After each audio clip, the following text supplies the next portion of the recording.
thinking, I wish I could get into that position again. I wish I could sit cross-legged or sit crisscross applesauce like I used to. But maybe you have stiff joints. Maybe you have painful joints. Maybe you even have arthritis. And think maybe we just have to rule this position out. That's actually not the case, and there is hope. Even if you have mild stages of arthritis or joint pain, stiffness, or you've been told you're bone on bone, anywhere in between, this position can be possible for you, but you need the right steps. My name's Alyssa, and I'm a doctor of physical therapy, and I help people exclusively with arthritis. And after serving a lot of people with osteoarthritis, I found that a lot of people really desire to be in this position, desire to be able to sit cross-legged. So we are going to talk today about the top 5 movements you can do to help regain your mobility, regain your strength, and your confidence to sit in this position. Here we go. So there are a couple things that you need to master in order to be able to get into a cross-legged position. And it's mainly split up into 2 different areas that we need to make sure are moving properly. One is the hip and 2 is the knee. There are a couple of other things that can go into this, but if we have the primary focus of those 2 joints, that can get you pretty far. When we're trying to sit cross-legged, you have to be able to allow your hip to open up in this position that we call external rotation. And what that means is your knees moving out as your foot moves in. Your hip is externally rotating versus internal rotation, your knee moves in and your foot moves out. But we need this external position, this externally rotated position. Then you also need to be able to bend your knee. Once we have this external rotation, you need to be able to bend your knee enough so you can get your heel as close to your body as you can. And those are the 2 joints that we're going to focus on in these next 2 movements. Let's start with the hip first. With this first movement, we're going to work on that hip external rotation, meaning allowing your knees to come outside of your lower leg foot. I like to start with this actually on your back. Now, I'm on the floor, but you can absolutely do this on a bed, on a couch, whatever you feel most comfortable with. I do also have a video if you want to learn how to be able to get up and down from the floor and build some strength there. What we're going to do first is you're going to lay on your back and you're going to be in a bridge position, meaning I'm on my back, my legs are bent up. Your feet are going to be a couple of inches apart. And I want you to focus on keeping your full foot on the ground, primarily your big toe, as you're doing this. What we're going to do, keeping your feet planted, you're going to allow your knees to come out to the side. And then you're going to come back in. When you're first doing this, just go as far as your hips will allow you. Don't try to force or don't try to go to max distance. You may notice after a few repetitions that you can go a little further. Those muscles tend to loosen up. The big key here is keeping your big toe on the ground. Don't roll up on the outsides of your feet. We'll lose that range of motion. Keep your feet planted and you're just taking those knees gently out and then bringing them back in. Once you feel like you've reached a max distance that you can get on this movement, after say 10 to 15 repetitions, allow your joints to warm up. You can take this a step further. And how we do that is actually with a small circle resistance band or small loop resistance band. You want to start with the stretchiest one. Usually they come in packs of 4 or 5 that have increasing tautness or increasing resistance. I do have a link down below to my favorite set just for a little over $10 at the time of filming this. And what you're going to do with that band is you're going to put it around your legs, taking it maybe about an inch or so above the knee. Then from here, what we're going to do is the same exact thing, but now we have some resistance that may be able to take you a step further into getting more range of motion. So now what you're going to do, same thing, keep your feet planted on the floor, especially your big toe. We're going to drive the knees out against the band. I like to hold for up to a count of 3 and then come back. Don't glue your knees together. If you have a hard time keeping your knees apart, the band has too much resistance. Allow those knees to come out, hold up to a count of 3, and then come back. Again, don't allow your knees to glue together. Keep a space between them. Keep some control. Open up, and then come back. Now we're just increasing the amount the muscles are working, which hopefully then can start to open up some new range of motion for you. You want to try 1 to 2 sets of 10 to 15, depending on how it feels for you. When you start with the resistance band, you may want to decrease the number of repetitions at first. Make sure there's no soreness or extra stiffness. Make sure you stay in control on this one. Let's go to number 2. So this next one involves the same resistance band we were just using, although now we're going to need a chair. Preferably a chair that you can easily stand up from right now. I like to use harder chairs. This is just a patio chair that I think I got from Target a couple of years ago, but these tend to work pretty good because they usually tend to be firmer. They also usually have arms. Depending on how your squat strength is, that will dictate the surface that you can use. But what we're going to do, I'm going to show you what we're going to do, and then you can grab the chair accordingly. You're going to put the band in the same place that it was for the bridge, right above the knees. You're going to scoot to the edge of the chair. Now, I always like to practice a couple of these before we actually go through the full movement. The same rules are going to apply from the bridge. Feet are planted on the floor a couple of inches apart. You're going to work on taking the knees out. Again, keeping that big toe on the floor. I like to just do a couple of these so you get the idea of the movement, because we're just in a different angle from a bridge now to a sitting position. So just take those knees out and in a few times. Again, do not glue your knees together as you come back in. Try to keep those knees apart. From here, what we're going to do is actually go into a stand and then sit back down. But again, we're working on that hip external rotation. So we're going to incorporate into that movement. This is a way to make it a little more functional and to allow yourself to feel that external rotation as you're doing things. So when you stand up, you're going to push against the band into that external rotation, driving those knees out, just like this. Drive those knees out as you stand up. Now, as you sit down, you're going to do the same thing. Please keep in mind, don't roll to the outsides of those feet. Don't roll to the outside of your feet. Keep your full foot on the floor. And then as you sit down, same thing. Now, of course, a lower surface is going to be harder. So if you want to start on a bed, on a couch, maybe with an extra cushion, something that's high enough where you can actually stand up and sit down. If you start with something too low, it may be too difficult to keep your knees out. You may find yourself diving in. You can even do this in front of a mirror at first, because sometimes it may be hard to feel if you're actually moving out. So if you do have a full-length mirror in front of you as you're doing the first few, that can be really helpful to get the positioning. With these, just start between 5 to 8 repetitions at a time, maybe 1 to 2 sets. As it starts to get easier, you can progress the resistance band to a higher resistance, or you can decrease the height of the chair. I wouldn't do both right away. I'd pick one or the other, get good at that, and then progress something else. We just talked about the hip. Now we're going to talk about the knee in this third and fourth movement, and then we're going to put them both together in the fifth movement. Knee bending is incredibly important when you're trying to sit cross-legged.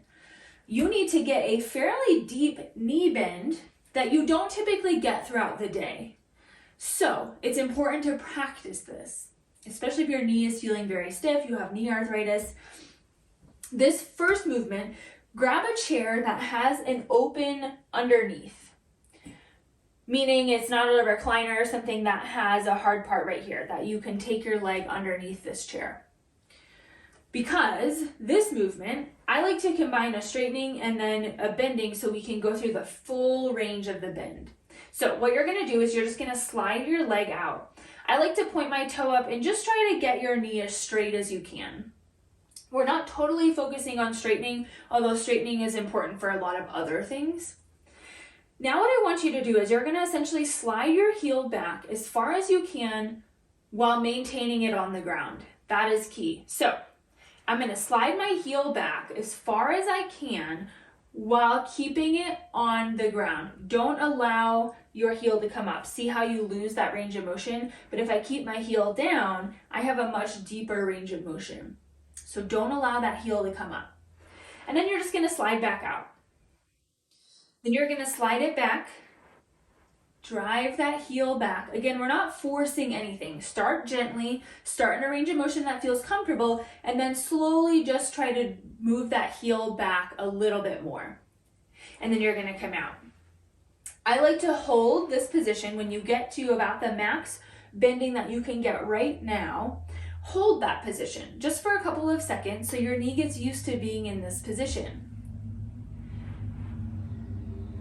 And then slide out. Now your ankle range of motion is also going to come into play here because you need to have a good movement in your ankle as well. So this actually can work both the knee and the ankle, which can be very beneficial for knee bending, thus sitting cross-legged.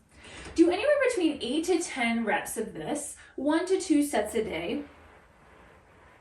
This shouldn't necessarily hurt nor feel super challenging. Think of this more as a stretch, but you're moving through the range of motion. So you're moving through that full bending. Once you feel like you've reached a plateau here where you really don't see any more bending happening, you feel like you've reached your limit, move on to number 2. Okay, now we're gonna take that knee bending a step further in this one and try to start using your body weight to leverage a little more range of motion. I like to use a wall for this one. You can also use a kitchen counter, something that you can hold on to with both hands in front. What you're going to do is you're gonna take your hand, or you can just eyeball, about 2 inches. So I'm gonna put my hand on the floor. I want my foot to be about a hand's width away from the wall. Starting here. And this is the foot that this is the knee that we're gonna be working on. Now you're just gonna take the other one and just go into a staggered stance. Both legs are straight. It's not necessarily in a lunge position. The distance that your back foot is from the front foot doesn't particularly matter. If your calf is really tight, you can just move that foot forward a little bit. If it's not, then you can just move it back. There's just whatever feels comfortable as far as the positioning here. What you're going to do is you're going to put both hands on the surface that you're using. I'm going to try to bend my knee and touch the wall, but you may have already guessed it, keeping your heel on the floor, the front heel. That back heel can come up. I'm going to drive my knee to the wall, keeping my heel on the ground. Now, let me say this is probably going to be pretty challenging at first. Even if you just get a little bit, that's okay. We're gonna start using and start practicing getting your knee to bend a little further. So if you need to, you can move your foot closer to the wall and work on bending your knee to touch the wall.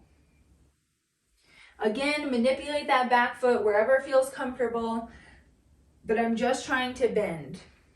The idea is to just start moving that foot away from the wall just a little bit at a time. It's not going to be huge gains on this one, meaning you're not going to be able to move your foot way over and then be able to touch the wall.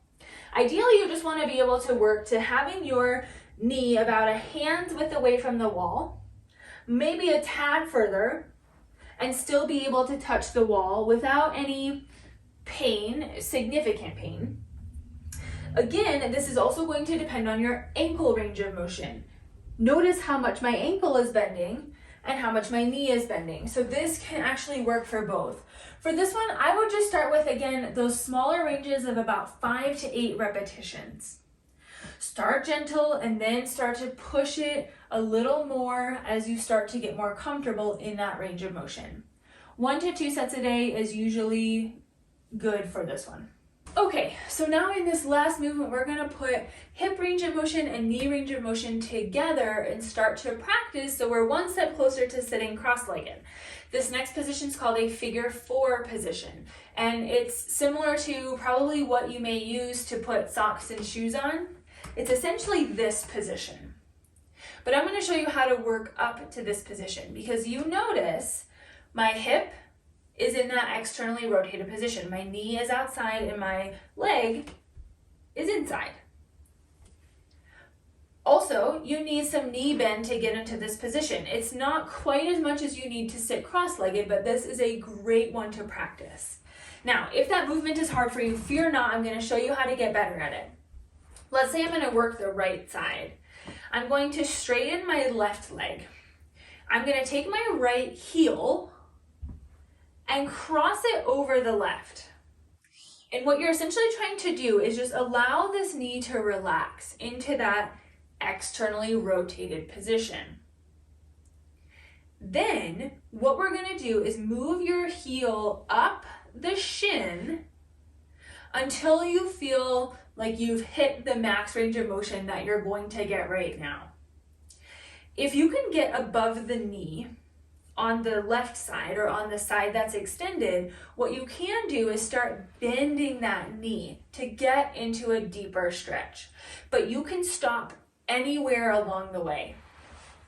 You're just walking that heel up, just taking it to as much as feels comfortable. If you can cross the knee, you can work on bending that knee up. Then if you're in this position right here, notice this looks oddly familiar to sitting cross-legged. What you can also do is take your hand if this is a comfortable position. If this is not a comfortable position for you, please go down a little bit and just get used to the position first. But if you're sitting here, okay, this is fairly easy. You can take your hand and actually just apply slight pressure, meaning you're just pushing into a little further external rotation. I am pushing with about 25% effort. You absolutely do not want to crank on this. More is not always better. Just adding about some light overpressure. Again, making sure that it's comfortable. Now, if you have had a history of a hip replacement, please be careful in this position and consult your surgeon before trying this.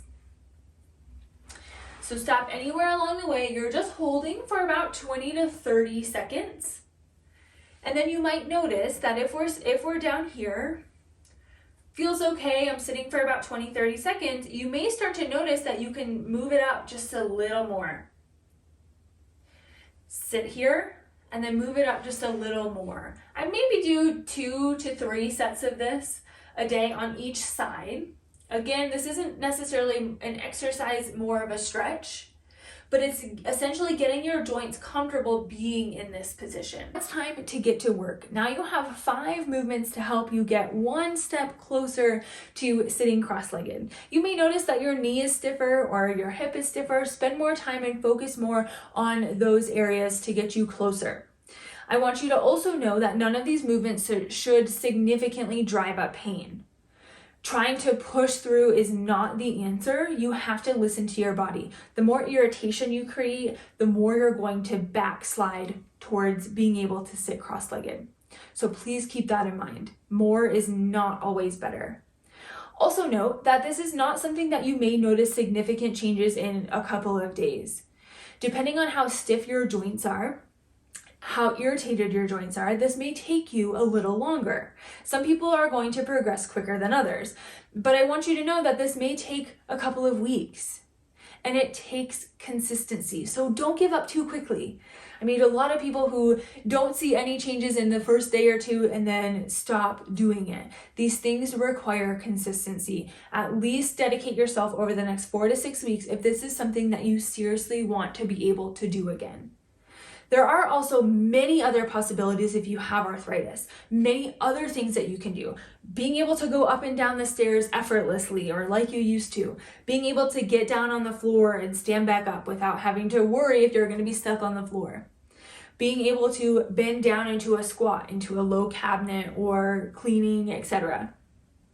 And being able to walk long distances or walk for hours like you used to, actually enjoy it. These things are possible. And if you want to learn more about how to make this possible for yourself, the exact steps you need to take after testing and trying all kinds of different things with so many people that have osteoarthritis, these are the 3 steps that you need in order to accomplish your adventure, whatever makes you happy. If you want to learn more, go to arthritisadventure.com and check out the Arthritis Adventure Blueprint, my signature online course to take you from feeling frustrated, feeling overwhelmed, feeling confused at where to start, to making adventure possible for yourself. Again, that's arthritisadventure.com.